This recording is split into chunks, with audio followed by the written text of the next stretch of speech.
Lenihan for Boxing Social in association with William Hill and Empire Fight Store. Delighted to be joined by Gareth A. Davies. We were here after the final bell at the Teofimo Lopez vs Josh Taylor fight. Sensational performance from Teofimo Lopez tonight. What do you make of what was just a brilliant boxing display? Footwork, movement, versatility, composure. Taylor had a very good start to the fight, put it on Teo, but Teo worked his way into the fight. I thought he landed his right hand at will by creating angles. Josh couldn't work that out, fought back into the fight himself. I had it, I think, after 9, I think I had it 6-3 to Lopez. Josh had a good round then that Teo seemed to take off. I think it was the 10th or the 11th. I had Josh needing a stoppage in the last round. I'm hoarse from shouting and excitement. It was a thrilling contest. Lopez fully deserves to be world champion. I scored it 8 rounds to 4, 115, 113 twice, 117, 111. People will argue with 115, 113 twice, but that's 7 rounds to 5 to Teo. 8-4, 7-5. There were a couple of close rounds that could have gone Taylor's way. He was busy in there, and remember Teo was countering a lot and moving a lot. But Lopez on the eye test was phenomenal tonight.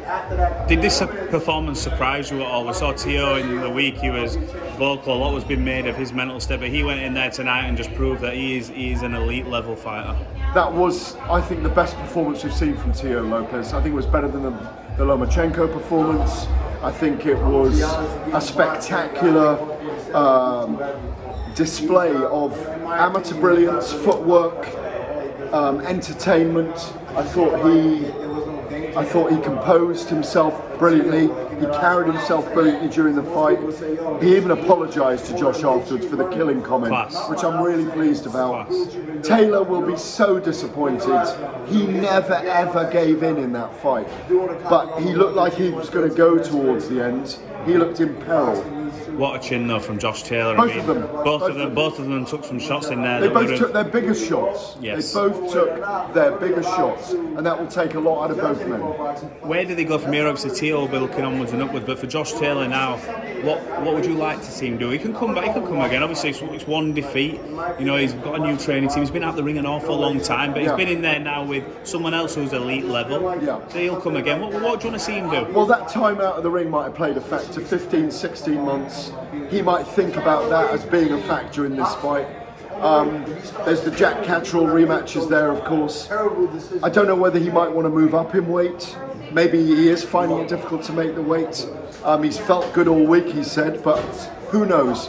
Look, I think he'll have to let the dust settle. It'll be massively disappointing because he wanted to emulate Ken Buchanan and win here, of course, as he did against Ismael Laguna and retain his title. He'll be very, very disappointed right now. He will be disappointed, but obviously what he's achieved in his career, being undisputed, he'll hold his head up proud there. He didn't go out without a fight. And look, Gareth, you've been a pleasure to catch up with all week. Caught up a few times.